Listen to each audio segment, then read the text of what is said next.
All right, and we are live. Welcome back, everybody, to another episode of the IndieVerse. Today, I am so happy to be joined by Kahilah, and I have to apologize because this is what our third. We had Tuesday last week, then Wednesday last week, or Thursday last week. I forget what it was. I kept rescheduling. Yeah. It's okay. I'm so happy that we're able to do this. So thank you for coming, and I'm just. Yes, YouTube is going and we are good. So for anybody who doesn't know, this is the IndieVerse. We talk about all things self-publishing, indie publishing, all of that. But before we get into all the questions that we have today, I'm going to turn it over to Kahilah to give us a brief intro. Hello, everyone. I'm Kahilah. I am a paranormal action / mystery writer, I like to call myself, but definitely paranormal. And I document my journey here on AuthorTube, and I plan to, of course, self-publish my first and all my novels, actually. But hopefully my first book sometime in early spring next year, fingers crossed, getting all these edits done. And yeah, that's me. Which is so exciting. That's so soon. I know. I'm like, I can't believe it. So so soon. And so that really is the topic of our discussion today, is the steps to self-publishing. So I have a bunch of questions here, but before we even get into the steps to self-publishing, this is a question that I pretty much ask everybody that comes onto the IndieVerse, but how did you get started in writing? What's your author origin story, if you will? My origin story, oh gosh. So it all started after reading a book called Twilight. Why is it always Twilight? I hear so many people say Twilight, but honestly, I was young. I was really young. I think I was in 6th grade when I first read it. And then the movies came out after, so I just became obsessed, and I was like, oh my gosh, can I do that? So I just started writing, and then for years I just continued to write, and then I got into fan fiction because I was obsessed with One Direction, so got into that whole world, and Wattpad introduced me to so many writers. I'm like, oh my gosh, other people actually write and share their stories, so I decided to do it as well, and then, yeah, it was just Twilight. That was the origin. I feel like lots of folks have that kind of pivotal book that just made them have this realization, and it's normally when you're younger. My sister's book for her too was also Twilight was the one that she read and was this I like reading now. Yeah, exactly. Or I want to be a writer now, because some people are total readers. I don't know, were you a reader before you read Twilight, or was it Twilight that changed that? I was a reader. I don't really remember what I read before Twilight, but I know I read because that's what got me to Twilight. So I read a lot of Nancy Drew. Yeah. So I was obsessed with Nancy Drew and mysteries, and then Twilight popped in my hands. Yeah, I was like that too. I was a reader, and then for me it was Eragon. Eragon was kind of that pivotal book for me. My sister, on the other hand, though, she was not a reader, and then read the occasional book, right, very, very not much a reader, and then read Twilight and was that's it. Yeah. I feel we all have that book, and so that clearly was the book that set you on the path for today. Yes. So I guess my next question is, after that pivotal book where you're I'm going to be a writer, and then it kind of sends you on this trajectory, what was the point where you were this is something I want to do professionally? Oh, okay. It was actually recent, because when I wrote, it was just for fun, and I never even thought about my work can be published, actually. Well, I lied, actually. My dad is a writer, so when I was 11, he got me and my sister to write and stuff, and then we kind of talked about publishing, but still, I was so young, so I didn't understand anything, and as I got older, I just forgot about it, kind of. So yeah, it didn't really hit me until 2017, beginning of 2018, and I was I can actually publish a book, because my dad self-publishes his books, and I was wait, I can do that. I have so many stories, so many ideas in my head, so I was just you know what, I'm going to be serious and this is going to be my career. Like it just came out of the blue. Like, this is going to be my career. I love this so much. Do you ever do writing sprints with your dad? No, but he's always writing. I always go out there and I'm like, how's your writing going? He's like, how's your writing going? Oh, that's so good. Fun. Yeah. That's so fun. Oh, that's awesome. So I've got a bunch of questions about self-publishing for you, but I just want to let everybody know who is in the chat. If you have any questions for Kahilah as we're going through, just let us know, put a little Q in front of it, and we get to all the questions at the end. So The first question, and I feel like this is a question that all self-published authors get, but not all traditional published authors get, which is, but why self-publishing? Self-publishing. Oh my gosh. I kind of talked about it last night when we were on a panel, but self-publishing. When I decided that I wanted to be serious about it, I did so much research. And of course, I started researching the traditional route just to see how it was. I didn't really gravitate to it oh, this is what I want to do. I'm just what's the information? Where is it? Let me grab it. And so I would look up the differences, pros and cons, all of that. It was just a bunch of people's opinion, but it's still some that's actually real. So I was okay, research. And then I was I like control. I want to be able to write however many books I want because I have a huge series in my head that needs to be written, and the chances of me writing 12 books as a debut author in the traditional route is slim to none. So I was just you know what? And then rights, I want to be able to control everything about my book, have the rights, own 100% of everything. And so I was that I'm not budging on. I have to have my, this is my baby. I created this, and then you're telling me I have to split with it because you want the profit. And to me, I feel the houses don't even really care about you and your craft. It's a business. So they want to see what sells. That's why super huge authors get royalties because, people keep them, people buy their stuff, and it's a business. So I'm I actually care about my craft and my product. So I know I'll be able to give it the best it can be. Yeah. Yeah, I mean, people self-publish for so many different reasons. And I think it's just so interesting hearing about individual reasons. And you mentioned control. And I feel that's a lot, that's a big thing for a lot of people. And the rights thing is for me too, because an individual book rights on when I think about it, for me, it's not I don't mind giving up that, but it's the world. You're building this amazing world. What if you wanted to do something else in it? What if you wanted to do characters again? Yeah. Branch out. You can't. I completely relate to that, the rights thing for sure. Mm-hmm.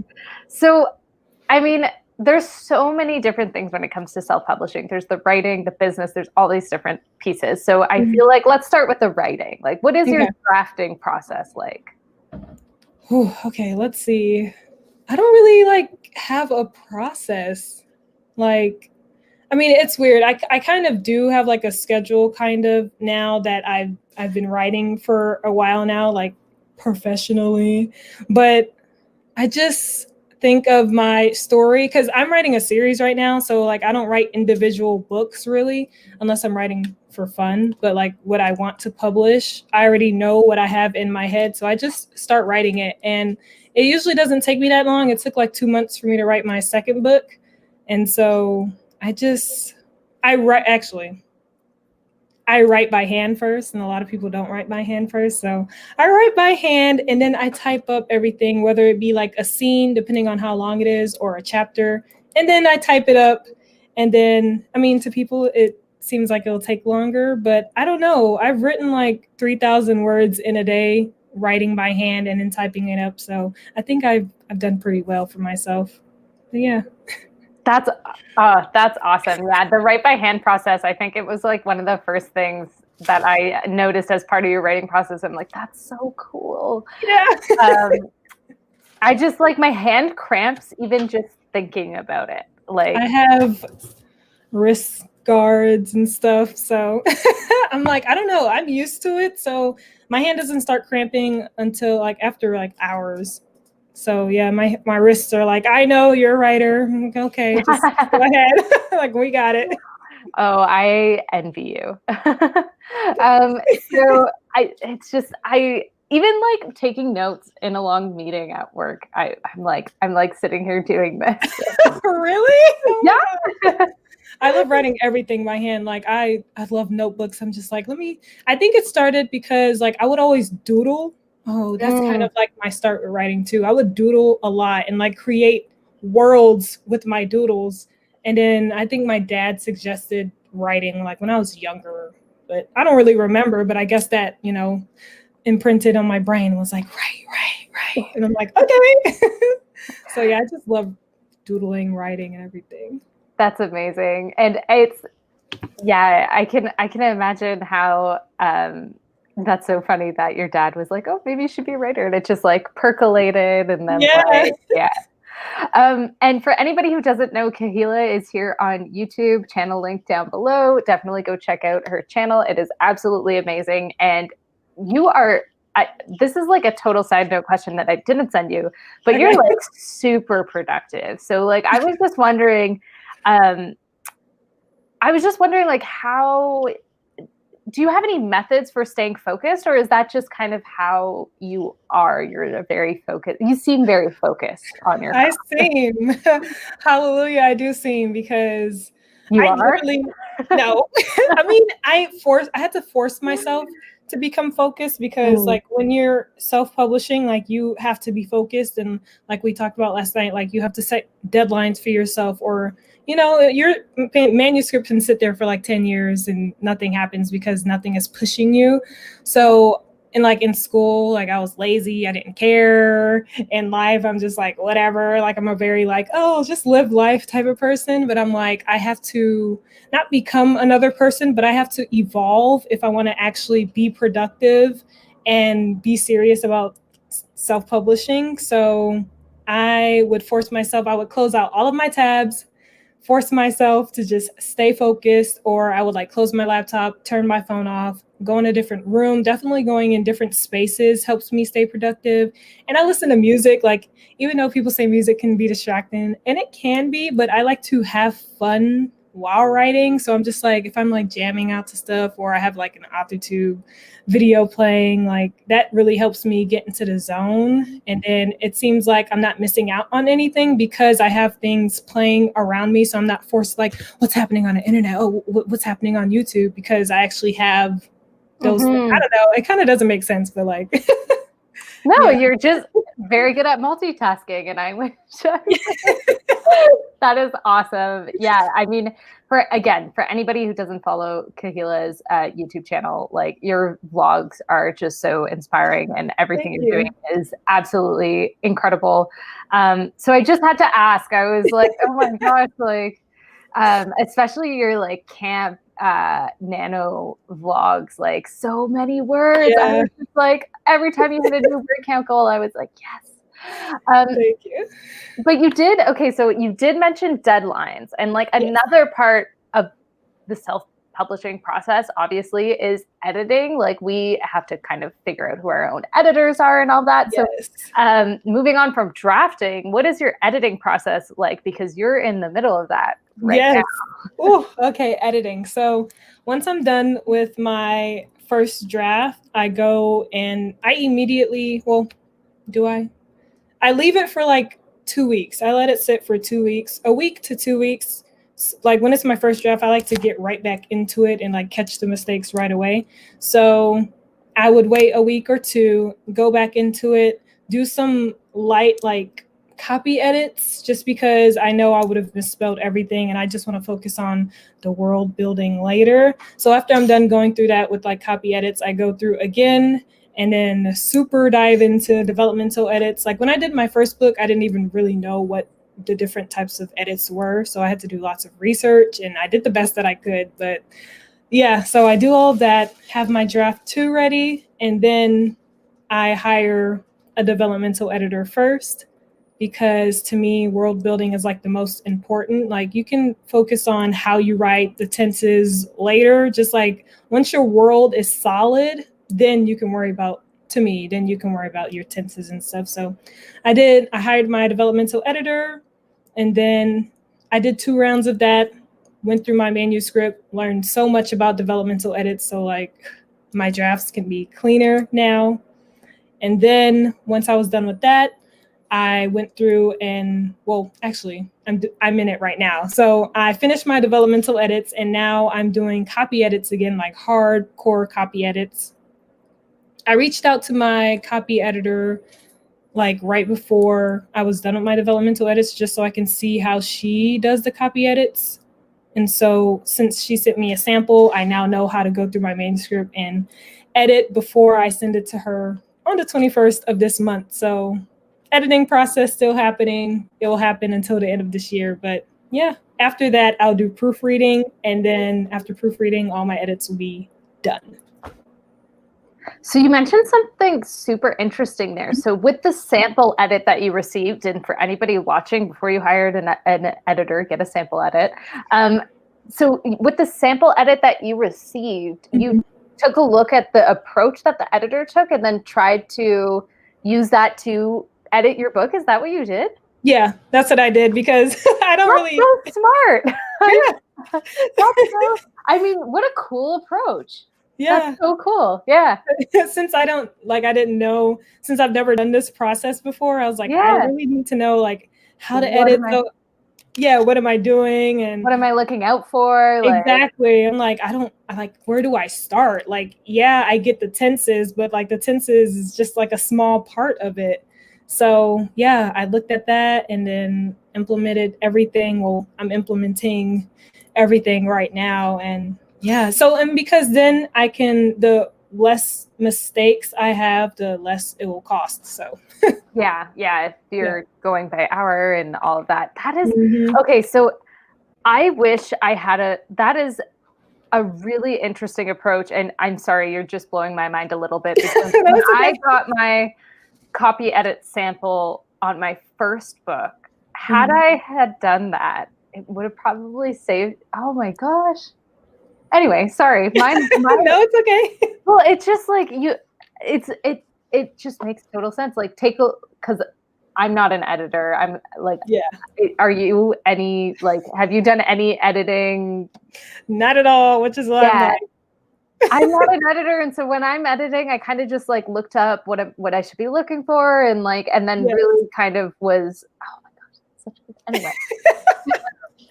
I'm just like, I'm gonna go back actually to my sample edits and like actually take a look at like exactly what what the editor was looking for in those sample edits. Oh. Yeah, that's what I'm gonna do with my developmental edits before I send my second book. So I kept the first document she sent me. It's like 27 pages long. I'm like, I'm gonna go through that, then go through my book. So yeah. And I'm sure a little bit, because like the editing process is one of my favorite processes, not parts of it on my side, but the editor side, I love it because I feel like I learn so much. So I feel like inherently I'm kind of doing that, but like never have I explicitly analyzed. So, oh my gosh, I'm so sorry. This is you're okay. I like that. Really good idea.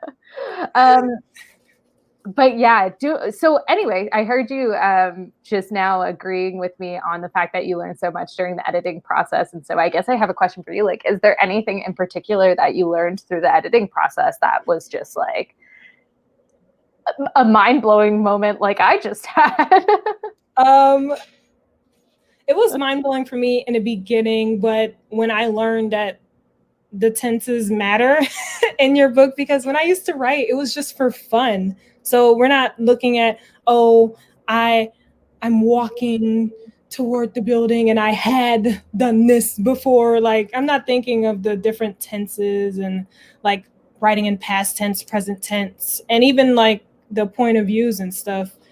So when my developmental editor like mentioned like, hey, like I know I'm here for developmental edits, but I see lots of copy edits. And then she would like explain to me like, I mean, I understood the tenses and stuff and I tried my best, but she explained more and I finally understood. So I had a lot of work to do to my draft, but that was like the biggest, like, oh, so this does matter. And oh, this word is associated with past tense and not present tense. Okay. Or this word is associated with present tense. And wow. Okay. Got it.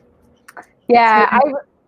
The tenses, and they sneak up on you too. Like I was in like the final phases of editing for my first book, and because I write in past tense, and there were still like little things like, because past tense has a lot of extra words I find that aren't like had. I feel like had is all over the place. I don't know. Anyway. Yeah, no, I understand, because when I was like just editing, I realized I had a lot of I am instead of like I had or something like that. I'm like, dang, I have to take that out too. Like, and I don't think about it when I'm writing it. I'm just writing, and so you're just getting the story down. Yeah, exactly. And I know lots of people that do that. They just like I know some folks who will switch tense halfway through, switch points of view halfway through, just as they're getting the story. Yeah. So that's what editing is for. Okay. But so I guess then beyond editing, self-publishing has all of this like other stuff too, like cover designers and marketing and all of those things. So what are your plans, I guess, for kind of, I suppose, the more business side of self-publishing when it comes to getting a cover designed or blurbs or whatever it may be? Cover designs, blurbs. I hate blurbs so much. Like, oh my gosh, I cannot write a blurb to save my life.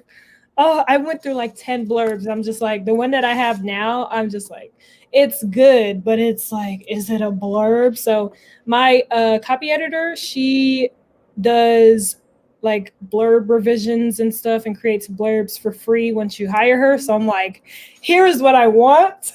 And please make a blurb for me, because sometimes you just have to pay people to do things for you in self-publishing, like cover designing. So I'm going to use the same cover designer you used, and they do formatting as well. So I'm going to pay them to do my formatting as well, because I am not doing my own formatting. Absolutely not. I will literally mess up my book trying to do formatting. So yeah, I realize that, like I said before, some things you just have to pay for, and I'm willing to do that in order to get the best craft I can get. So and lots of research.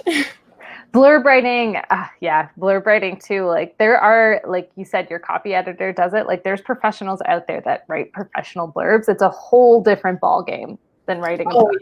Yeah. No, you have to make sure not to spoil anything in your blurb. You have to make sure like it's enticing enough for readers to capture your readers' attention. It's like, I'm good at storytelling, not short storytelling. Like, dang. Yeah, and it's like you have to not spoil things, but also be specific enough that it doesn't just seem like this obscure thing. Yeah, it's tough. Yes. And then it also has to be an accurate representation of your book, because like sometimes the beginning of your book can be very different than the end, but you can't spoil the end. And like like the beginning of my first book is so different than my second book. Like my second half of the book, because you would think it's like different stories or different books, but that has to happen in order for the second half to happen. So yeah, it's crazy. Blurbs are rough. And I see some, just so everybody knows, I see some questions popping up in the chat, which is amazing. Thank you, everybody. If you do have questions, please let us know. I've only got a couple of planned questions left, and we normally go from like a half hour to an hour on the IndieVerse, so please let us know your questions. The next question is one I like. So, and I like to hear this from all self-published authors, because there are so many different strategies, but what is your release schedule going to be like? Or have you thought about it yet? I've kind of thought about it, because, it's coming up. So, oh man, I have a plan to send out a lot of arcs. Like when I say a lot, I have like a number in my head that's a lot that I won't say, but it's a lot. And I have like a whole list of people that I'm going to reach out to before, like before release week, but I'll just include it in release week because release weeks, I don't know. But yeah, so I'm going to be reaching out to a bunch of people and also YouTube for ARCs. But during the release week, I will make sure everything is in order when it pertains to people who have the ARCs. I plan on doing lots of marketing and I know that's a question, so I'll save that for that question, but lots of marketing during that week, lots of videos on AuthorTube during that week. And I don't know, it's going to be simple for me because I'm going to make sure to do everything in advance. So release week is just going to be like, okay, this section's good here. Okay, my ARC readers are good here. The videos are scheduled here, that there. So it's not like anything specific really. It's just like a general making sure every section of my marketing strategy is playing out the way it's supposed to be. So hopping into marketing, what do you plan to do to promote your book? Because this is such a big part of self-publishing. It is, yes. Yeah. So I plan to do a lot. Like when I say a lot, like I'm putting lots of money into my marketing because it's my baby, it's my product. Like, why not? So with the simple stuff, we'll start with like Instagram promotions, of course, and then like my ARC readers, and then I might have a street team. We shall see. I'm doing more digging into that, but I'll focus on that later, but I might do that as well. I'm going to, what am I going to do? I have, oh my gosh, so much. Okay, so that's the simple stuff, social media marketing, all the simple things. And then I also have certain like booktubers and anyone who's like a bookish person, I'm going to be reaching out to them as well for some promo stuff. And then I'm also looking into different billboards to like promote my book on in my area. I'm also going to be reaching out to libraries and bookstores for promo, and I have some ideas of that in mind. What else? That's so amazing. These are such good ideas. I'll also be reaching out to like different, like, I guess no one really reads the newspaper anymore, but like just like different radio stations, if people still read newspapers, different online blogs, and of course, AuthorTube. This will be a lot. And there's something else, but yeah, along those lines is what I have written down and ready to execute. That's super fun too that you're kind of looking into like the local community around you. Like you mentioned like libraries and billboards and radio stations, because like I feel like a lot of stuff, I feel like a lot of focus can be put online, but there's so much that you could do in like your surrounding community. Like I've really wanted to do those things as well. I think like I did when I was living in Toronto, I did one radio show there, but like nothing beyond that. Yeah. And I wish that was kind of part of my plan, and then it just kind of fell through. And so this is like really motivating me to get back to doing that because that's so fun. It is. So my next question, and it's, I guess, a little bit more specific, and this is because you're on YouTube, is how does YouTube, AuthorTube, and I guess BookTube play a part in your strategy for releasing this book? Okay, well, I started this channel knowing that I was going to use it to promote my book. So like I started it early because I wanted to be able to grow with the community, make lots of connections and relationships with people, because word of mouth is very, very important. So I was like, I want to be able to do that. So I strategically placed myself on here and connected with people, knowing I was coming out with something. But I mean, that's what you have to do because your book is basically your business. Like if you want to make money from it, you have to be strategic with it. So yeah, and it's going to be a huge part. I'm very excited for it because instead of just trying to focus on promoting online, and especially now that we have this pandemic, we have to find different ways to actually promote ourselves since we can't just go out like normal. So yeah, there's no like book fair you could go to or things like that. Because that's something I actually had on my 2020 kind of goals, was to do more in-person events and signings, and like that's not happening. I know. I am like, that's okay. And so you also mentioned reaching out to booktubers, so you're going to be doing that for your release as well? Yeah, because I connected with some booktubers like months ago and stuff, so like we're kind of cool. So I'm like, I could reach out to them. Like I plan on sending out a lot of arcs. So like if someone wants a book, I'm like, here you go. Like here's a book. Like I don't mind giving out free in order to get my book out there, because I'm gonna have to give a lot of free stuff in order. I'd rather give out free stuff and have people know me and my book instead of like no one knowing and I'm just paying all this money like for what? For sure. People know your name.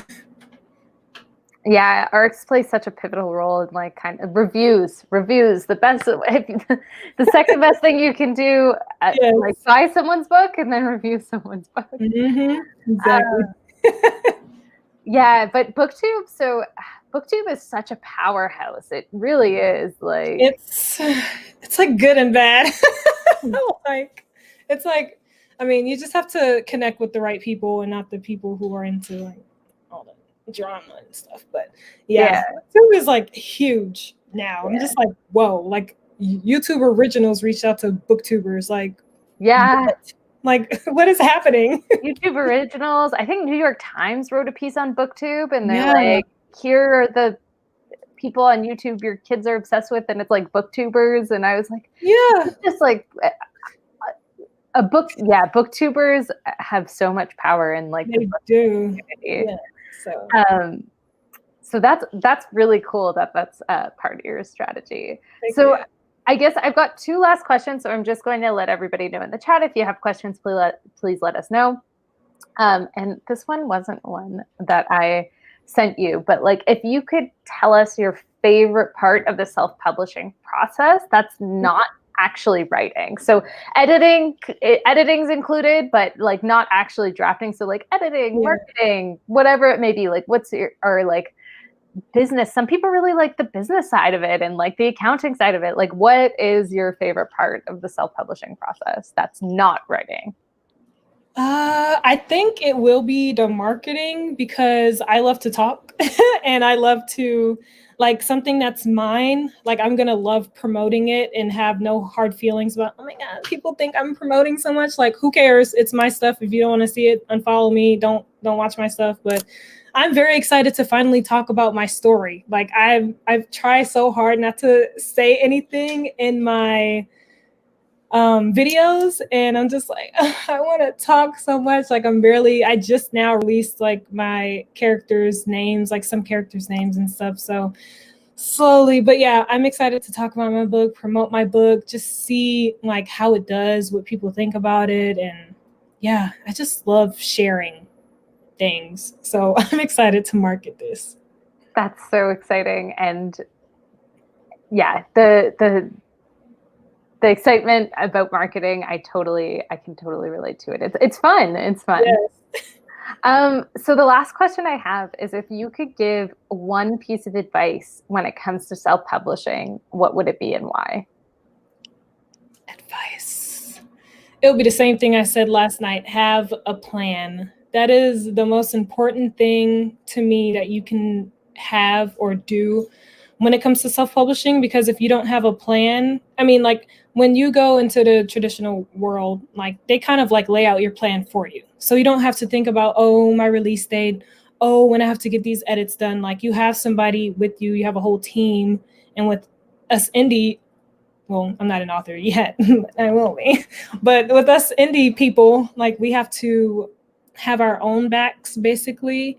And so I would say have a plan, because then you'll be able to follow that plan and actually feel great about reaching your goal. To me, I say set small goals for yourself that can help you reach your big goal, and celebrate each small goal, because each goal is a small win. Like the first step, finishing your book, like you finished that book, be excited, celebrate. The next step is getting all the editing done. So I'm celebrating each small step that I take. And also with the plan, have a financial plan, because if you don't have a financial plan, I mean, you won't be able to get your book off the ground. And that's just the honest truth. So have a financial plan that will definitely help you out.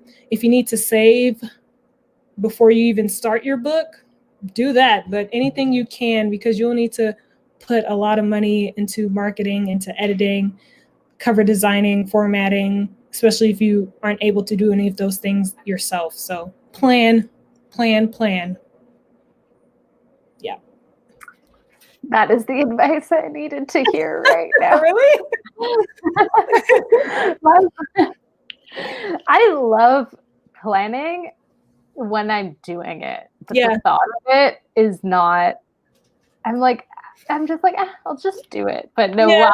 while I'm actually doing it, that is the advice I needed to hear right now. So thank you.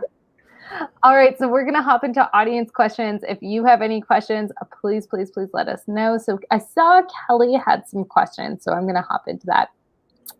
Oh, I love this one. This is a great question. So Kelly's asking, do you ever give yourself fake deadlines to actually make the real deadlines? Yes. Oh my gosh, you have to, because if you don't, then like it's just going to feel like a hobby. And right now it kind of is a hobby until you actually have a finished product. That's how I think, because you can keep doing this. And I mean, to me, if you're not making money off of it, it's a hobby. Like, sorry, but that's just like the truth. Because it's like me, I crochet blankets. That's a hobby for me. I don't plan on making money from it. So to me, that's a hobby. But I have to set deadlines for myself, because then my lazy side is going to come out if I don't. So I'm just like, I have to, all right, girl, you're an adult. Make some deadlines for yourself. So, yeah. Fake deadlines are great. I even sometimes delete the real deadlines, like from my calendar, and I'd leave the fake deadlines in, and then like in a note on the fake deadline, I put like, because then I just see the deadline, right? But when I actually open it, it says like, this is actually due 2 weeks from now. So I It's like, stop freaking out. I'm like, oh, okay. Yeah. All right. The next question is, do you think being a Virgo queen gives you some sort of advantage on the self-publishing field, like +10 organizations, +15 in marketing, +5 in holy weapon handling? The important thing. I think so. And it's so weird, because I wasn't always like this. So when people are like, oh, you Virgo queen, I'm like, girl, if you caught me a few years ago, you'll be like, are you really a Virgo? Okay. But I think I was just me being a teenager and stuff. And now that I'm an adult, I'm really getting into who I really am. So yeah, I think maybe being a Virgo queen helps. But also you just have to be disciplined. So anybody can be disciplined if you really take the time to become disciplined. And it took years to get me. Like, I think it's just like, I've started actually being serious about life like in 2015. So it's just been 5 years, but 5 years of hardcore disciplining myself. And it all started with like disciplining myself when it pertains to finances and money and saving and stuff. So I think that really helped me discipline myself in other aspects, because it's just the same. You just like, discipline is the same in everything, like in finance, saving money. Once you know how to do that, I feel like you know how to do discipline yourself in anything else. So that's also what I needed to hear right now. Glad I'm helping you also. Author and financial coach. So I have a really silly follow-up question to this question, because I know like very little about zodiac symbols and all that. So what are the traits of being a Virgo? Oh, I have no idea. I mean, I can Google it. Let me see. Virgo traits. I did not spell traits right. Okay, hardworking, creative, reliable, patient, kind, stubborn, overthinking. Okay. So yeah, all of that. I just like have recently, I feel like AuthorTube has actually introduced me to like, I don't know. I don't even know what it is. Like the zodiac symbols. What's it? Astrology? Astrology. Astrology. So yeah, it's astrology, because I used to go to this thing called Astronomy on Tap, which is okay, there we go. I get mixed up. Like, I get mixed up too. I could be wrong, but yeah, it's astrology. Mm-hmm. Yeah. Oh, okay. Here we go. Another question: would you date anyone? Would you date any of your book characters? Yes. Oh my gosh, there are these two characters. I don't know why I did this to myself. Oh, but my main characters. Well, my book isn't a romance, so there's no like real romance. But like, there's this guy who my main character has a long history with. She has a long history with, and like he is so fine and tall, and dark hair, gray eyes, and then gray eyes. Yes. Yeah. And then there's another character who's like the evil guy, and he has like blonde hair and blue eyes, but like he's like a rough, like they're both like rough looking guys. It's just, yes, I would date both of them because they're both like dark and evil kind of. So I'm just like, I think we have the same type. Yes. The evil villains. Yes, and there's not villains though, just like a little brooding, please. Yes, brooding. But on that, you did say like this isn't a romance, and I actually think we've chatted about this before. That I write fantasy and you write like urban paranormal fantasy action adventure. Yeah. But I'm like epic fantasy, dark fantasy, action adventure. But it's both like not romance. And so like, how do you? Oh, nice. This isn't a romantic. I thought it was romance because you know everyone just writes romance. They just add romance in it. So I'm just like, I just assume everyone's a romance writer. Yeah, sure, there's a little bit of romance in it, but it's by no means a fantasy romance. And like, I feel like that's a tough thing in the like genres in which we write to navigate. Like romantic subplots can be like almost as important as the main plots. So like, I guess my question is, how are you going to, not even just for romance, but like, how do you approach categorizing your book into the appropriate genre? Because I feel like I keep messing that up.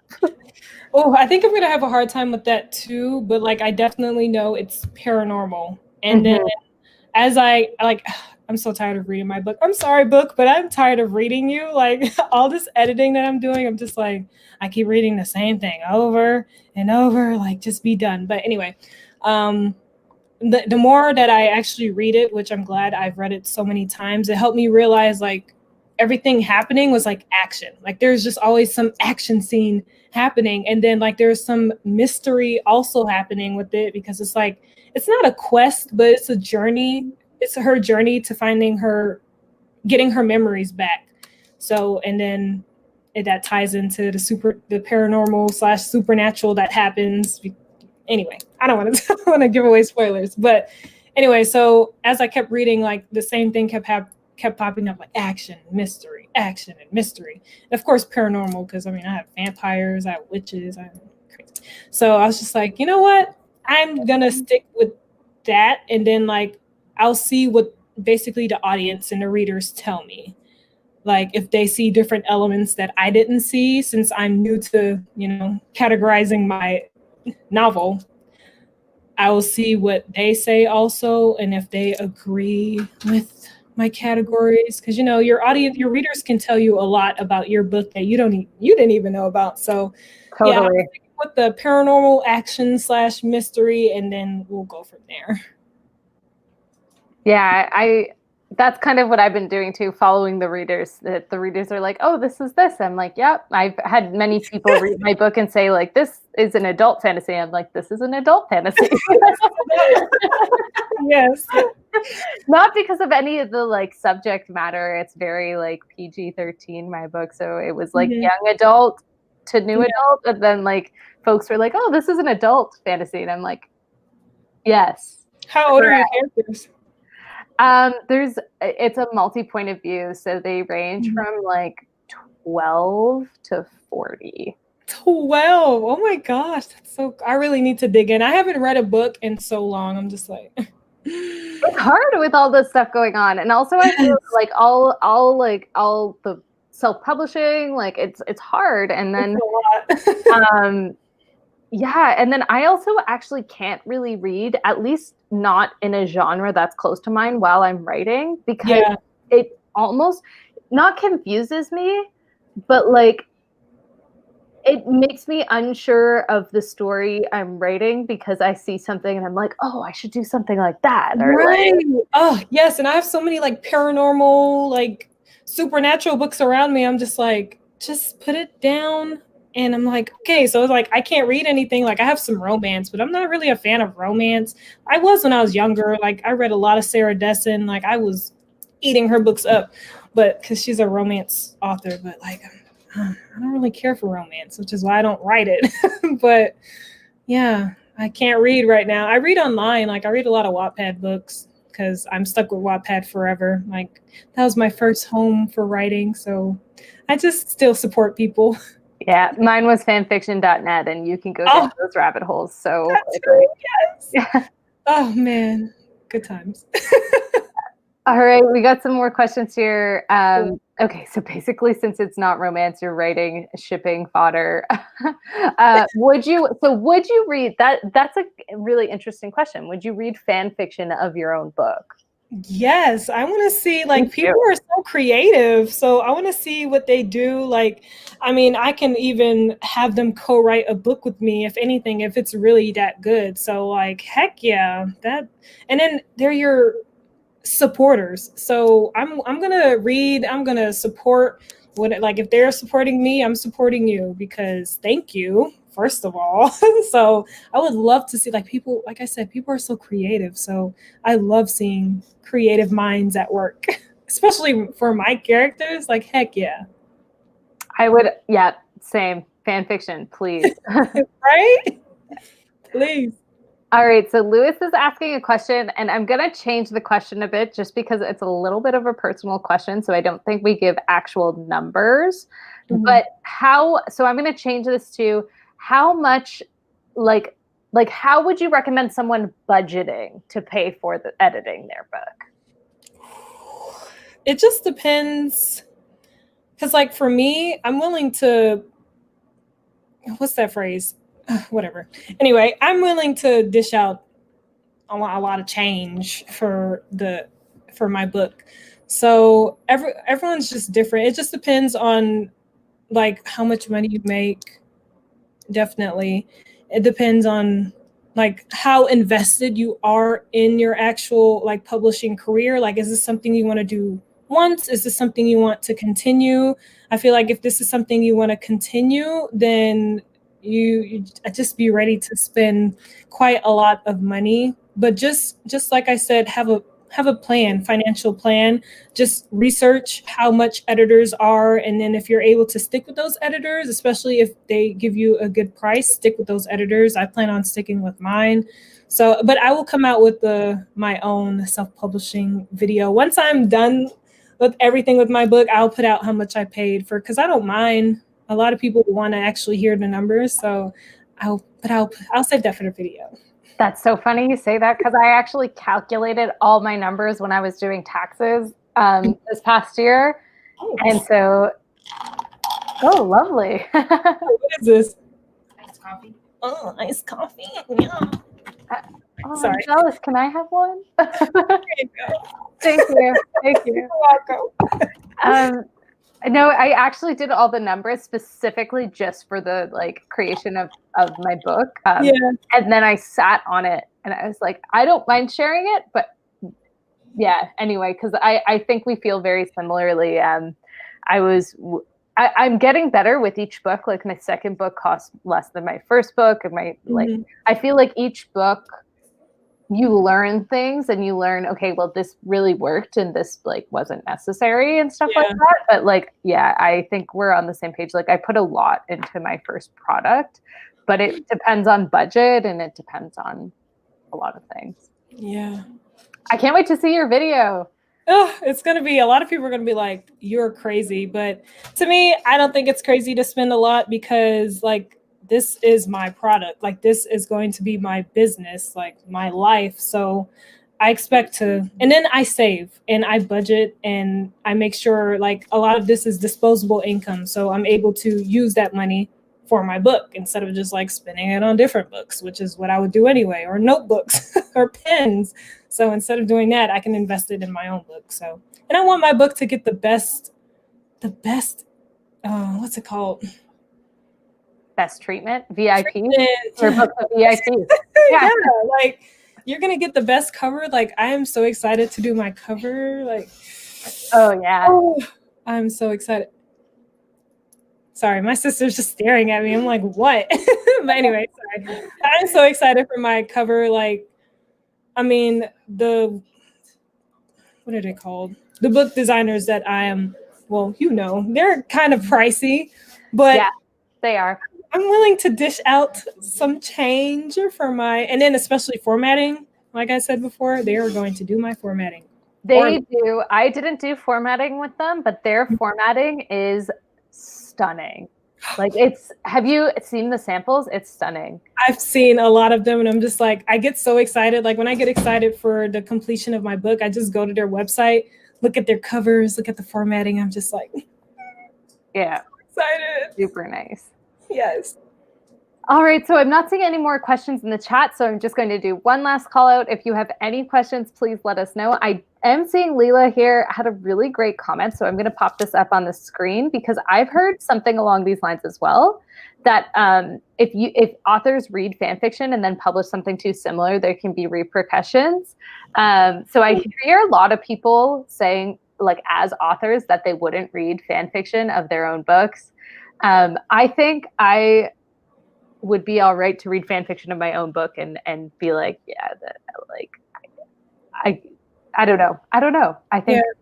But it's interesting though. What if you had something planned that was similar to the fan fiction and then you read the fan fiction? That's interesting. You just make sure no one knows that you read it.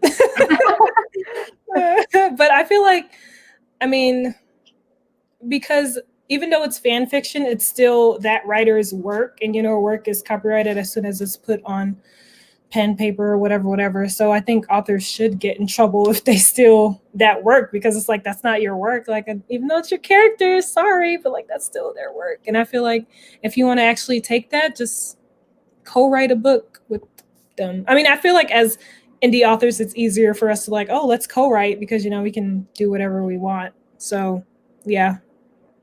Yeah, for sure. Co-writing and people opening up their worlds is becoming more and more common, where it's like, I've got the world of All the King's Traders, and then someone says, hey, I really want to write a book in this world. And I'm like, sweet, pay me X or pay me X amount of your royalties and go for it. That's so crazy. Like, I don't know if I'll be like comfortable with someone writing something in my world and claiming it as their own, because I don't know. I love my world. I like my little bubble. Well, mainly because I already have like a huge series ready for this world that's already going to connect and be like, maybe later on in life when I don't care anymore and I'm very successful and I'm like, yeah, go ahead, do whatever you want. Okay. Or maybe create a little like part of your world that's the that's what I was actually thinking of doing. There's a world opportunity that like the rules of my world will still exist, but it could be like a total, it's another place that's like not. I like that idea. Okay, Keelan, I had to yank that. Yeah, no, for sure. And it's like the fan. Yeah, the fan area. Like you can have that part. Yeah. Oh, I like that a lot. And then so it's like still your rules, still your world, but like the actual, like the story there doesn't affect your area at all. But also they become like, I think as the author, you still can like approve people. Like you can, they're basically collaborators. They're not co-authors. They're just like, Oh, I like that. I have a question for you, even though this is not an interview about you. Oh, it's not like, it's just a general question. Like, how's your second book coming along? Like, oh my gosh, that's so sweet. It's coming. It's like, are you fully done with it right now? No. So I slowed down pretty much everything over the summer. So it's not fully done, but it is so close. So close. Yeah, yeah. And I'm just hoping I get my proof soon. So I did like a fake full wrap, and yeah, I'm hoping to get that. So I'm very excited. Do you have a hardcover copy of your book? I do not. No. I'm going to once the whole series is out. Yeah, yeah. It's more so for me than like, because I've heard the hardcover copies are the amount you make on them isn't that much. So it's more for me, and it's going to have some special covers on it. So yeah, I'm excited. It is exciting. Can we buy them? Like, because I would love to have one. Yeah. They'll be out when the third book comes out. Okay, cool. In March. In March. If my third book doesn't come out in March, cancel me, please. Yes, cancel Keelan. So, I mean, thank you for asking that question, though. That was so sweet. But this is your interview, so we have 5 minutes left, and there's no more questions in the chat. So I did just want to turn it over to you, and I want you to promote whatever you want to promote. Everybody, make sure you go and follow Kahilah on YouTube. Her channel is linked down below, along with Twitter and Instagram. So I'm just going to turn it over to you and tell us all about your book, all about when it's coming out, all about what we can expect from your channel, all about everything. All right. I am Kahilah Harry. It's so weird saying my last name. I'm used to just Kahilah, but I'm Kahilah Harry, paranormal action / mystery writer.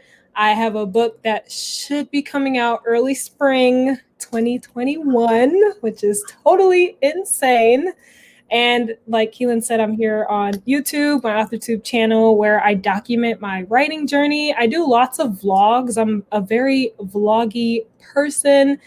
I will have some more sit-down videos coming in October, since my manuscript will be off with my editor and I don't really have anything to like edit or write.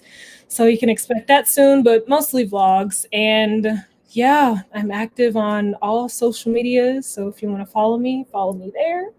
My channel's right there. And I post every Monday and Friday. So yeah. And I posted a video today if you want to check it out.